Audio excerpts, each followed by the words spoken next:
Jo estic en la part de gestió de continguts digitals i m'agradaria explicar-vos una miqueta el que jo conec de com s'utilitza una eina per gestionar col·leccions patrimonials i veure del que hem vist nosaltres a través d'ajudar les institucions, al final, quines són les necessitats que tenen les institucions i com la tecnologia ens pot ajudar amb això.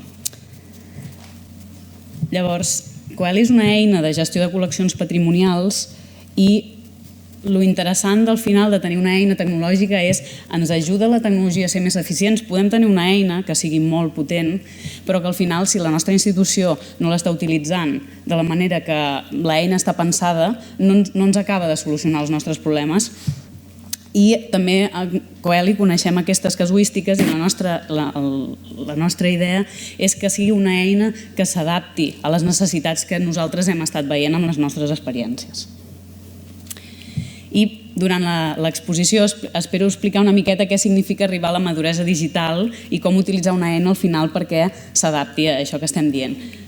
Algun dels punts que nosaltres considerem claus és que al final, quan tu utilitzes una eina de gestió de col·leccions, és la necessitat de registrar amb agilitat, que tu pots registrar i tenir un control del que està passant a la teva institució, però si registrar aquest control significa passar-te hores i hores obrint pestanyetes, clicant aquí, escollint una llista de termes etern, al final això no és útil, o extraient informes que són molt complicats d'extreure. Nosaltres això ho tenim claríssim, l'important és registrar amb agilitat. Una altra cosa molt, molt important, i Coeli va néixer d'aquí, és relacionar el coneixement. Creiem que és molt important, avui dia tothom considera la tecnologia essencial en el nostre dia a dia, però tenir una tecnologia que permeti relacionar totes les illes d'informació que tenim, que després això ens ho explicarà molt bé el Marc en una ponència, com Coeli és interoperable, i al final valoritzar el nostre patrimoni i poder-lo difondre a altres plataformes d'una manera àgil. També que permeti treballar en equip. El que es deia, al final una institució ha de treballar en equip perquè una eina tingui sentit. Si una eina és molt potent però no tenim uns estàndards, un protocol de documentació i de gestió, al final l'eina tampoc fa el que s'espera que hagi de fer. Amb tot això aconsegueixes controlar el que està passant a la teva col·lecció. La teva col·lecció és la base i aconsegueixes fer un control de tot això i l'eina és una ajuda per a aquesta gestió. Què és el que necessitem d'una eina de gestió de col·leccions? Doncs bé, aquí hi ha un munt de paraules, preservar, gestionar, tenim imatges, tenim vídeos, tenim documents, volem registrar moviments, volem fer préstecs, volem extreure informes, estadístiques, llistes, buscar, sobretot necessitem buscar i trobar les coses, necessitem fer canvis, necessitem al final revisar. I bé, això és el que seria Coeli, una plataforma tecnològica al núvol pensada per la gestió del patrimoni cultural. I tenim 3 grans parts que nosaltres considerem essencials a l'hora de gestionar una col·lecció.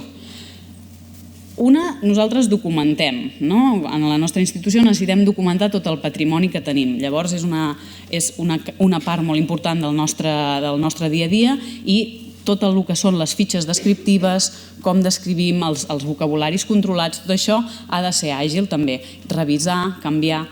Una altra és com gestionem la col·lecció. Al final tenim una peça, un document, un bé patrimonial i què li està passant? Quines actuacions, quines tasques estem fent sobre aquest element? I això seria tota la part de gestió. I finalment, difondre.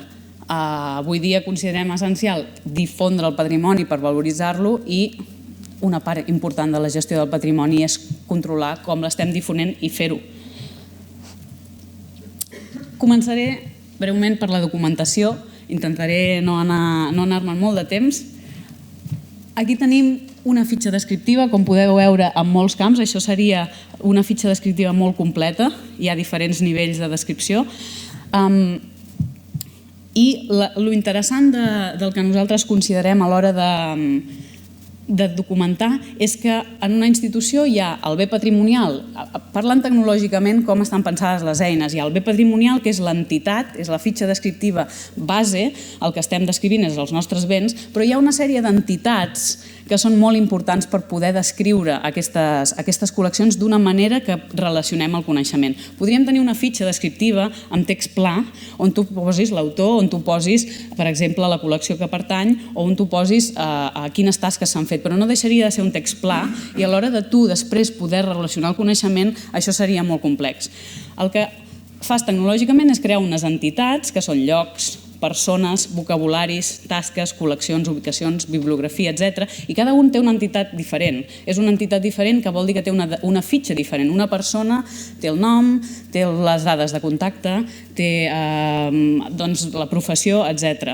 Els llocs igual, els vocabularis. Al final el que aconsegueixes amb això és enriquir el coneixement, perquè cada un dels elements que utilitzes per descriure la col·lecció té informació relacionada pròpia d'aquell element.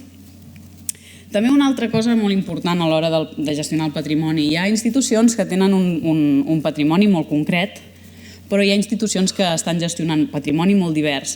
També per integrar aquest coneixement necessites de vegades tenir una eina o una que solucioni totes les necessitats descriptives de tots els béns patrimonials, sigui arqueologia, ciència, art, industrial, etnològic, etc. Aquí, el dia d'avui, veurem exemples molt concrets de diferents tipologies patrimonials i això crec que és molt interessant. De vegades les institucions el que els hi passa és que cada una té unes necessitats molt concretes i tenen eines diferents.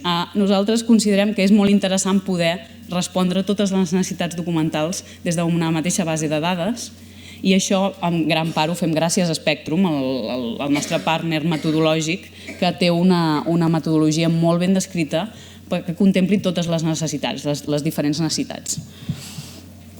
Després, una altra part molt important és quan revisem algunes coses que considerem essencials a l'hora de gestionar una col·lecció, de revisar la nostra col·lecció, és que puguis cercar i la cerca s'utilitzi un potent motor de cerca, que puguis cercar amb facilitat, inclús que te doni suggerències de cerca, que al final tu no hagis de ser l'únic que coneix tota la base de dades, sinó que el motor de cerca t'ajudi a conèixer la teva base de dades.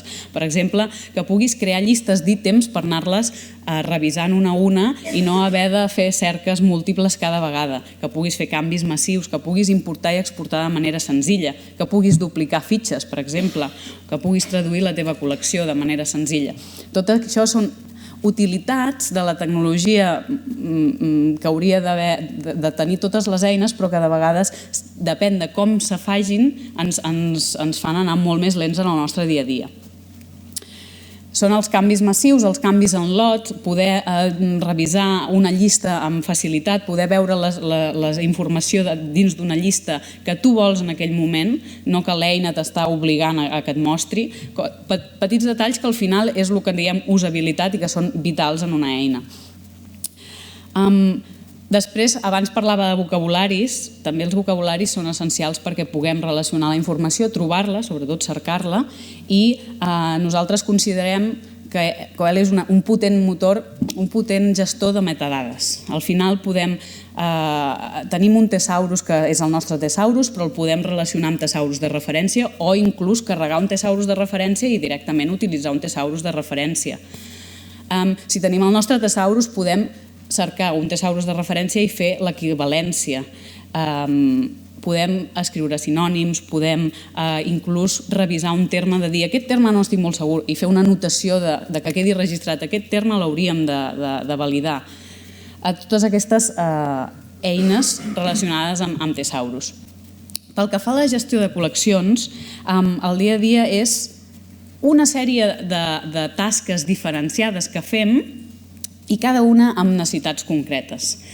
De vegades, en una institució petita, pot ser que això es faci des d'un mateix departament, però en una institució molt gran això no passa així, són departaments diferenciats, cadascun tenen unes necessitats molt concretes i la rapidesa del dia a dia pot fer que algunes coses, si l'eina no ens ajuda a ser ràpids, no ho acabem fent i no acabem complint inclús amb els nostres propis protocols interns.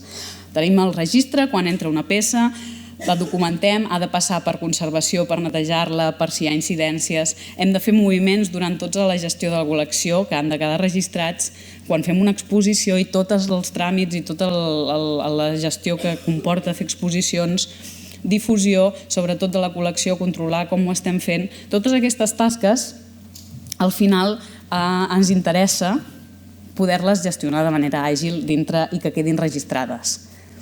Llavors, ara us explicaré breument una miqueta les nostres sensacions de cada departament, tenint en compte que cada institució és molt particular i té els seus propis protocols, però a nivell general tenim que des de registre el que necessitem sobretot és fer l'ingrés, al final tenim recollir informació, adjuntar documentació al nostre objecte de tràmits que s'han fet sobre, o sobretot vincular amb documentació que s'ha fet sobre tràmits, al final realitzar ingressos, també fer moviments, tot això que ens interessa tenir la informació relacionada amb el registre dins de la fitxa de l'objecte. En el cas de l'estat d'avaluació i conservació és una miqueta similar, però amb unes tasques molt diferenciades, que és conservació i tractaments de restauració. Ens interessa, per exemple, cada departament de restauració pot fer informes diferenciats. Llavors, nosaltres vam considerar que està molt bé adjuntar un PDF d'un informe, però i què si podem crear informes personalitzats dins de l'eina, de manera que la institució pot cercar tots aquests valors que introdueix de manera fàcil dintre del sistema. També, per exemple, coses com que la prioritat de tractament, si tu un estat d'avaluació et dona una prioritat de tractament, que això sigui fàcilment recuperable, fàcilment identificable des de la fitxa d'objecte i no només des de les fitxes de restauració o que hagis d'anar canviant informació d'un lloc a l'altre i actualitzant-ho, sinó que s'actualitzi automàticament algunes dades sensibles com són aquestes. En el cas de préstecs i moviments, una gran temàtica en les institucions patrimonials és que tots els moviments que es facin hauria de quedar registrat la nova ubicació d'aquell element. De vegades el nostre dia a dia no ens permet que això sigui així i és important que sigui àgil. Llavors, que totes les tasques que tu facis, ja sigui un préstec, ja sigui un moviment en si, ja sigui qualsevol tasca que comporti un moviment i que tu canvis la ubicació que totes les tasques tinguin en compte que hi ha un moviment i que l'objecte automàticament se li actualitzi la ubicació, que això s'agilitzi en gran mesura. En les exposicions normalment gestiona moltes tasques a la vegada i interessa que tu puguis portar un control de totes aquestes tasques. Préstecs, moviments, entrades, sortides, muntatge, enviament, transport. I una de les altres coses que també hem identificat molt interessants és que puguis generar-te informes personalitzats d'una manera senzilla. El que nosaltres hem considerat essencial és que puguis exportar-te informes Excel, que tu triïs en cada moment què vols exportar i en informes Word que tu mateix et puguis personalitzar les teves plantilles, plantilles de llistes de contactes, plantilles de cartes, plantilles de sol·licituds, qualsevol tipus de plantilla que al final reomplis uns camps amb les teves dades de la teva col·lecció i sigui fàcilment imprimible, perquè el Word i l'Excel són les nostres eines d'ofimàtica. I finalment, en la gestió sempre hi ha estadístiques i això també és molt important. Llavors, podem exportar tota la nostra col·lecció en Excel i totes les dades que necessitem, però també un dashboard fàcilment visualitzable, que sigui dinàmic, que ens estigui mostrant en tot moment les dades que tenim a la nostra col·lecció per termes, per secció, per tasques, etc. I finalment la part de la difusió. Nosaltres estem molt contents amb la part de la difusió perquè realment Coeli, el lema és crear una vegada pública a tot arreu. Com ho fem això? Des d'un principi vam considerar que era essencial que hi hagués un catàleg web clàssic. Això què vol dir? Que tu tinguis la col·lecció i que amb un clic la tinguis publicada i no necessitis fer res més. Això és una funcionalitat molt senzilla per una institució que potser no és la més potent que hi ha, però la institució pot tenir la seva web publicada pràcticament amb un clic. El catàleg web clàssic, que se'l pot configurar alguns estils, la capçalera i tal, o inclús incrustar-la dintre de la seva web, si té una web institucional.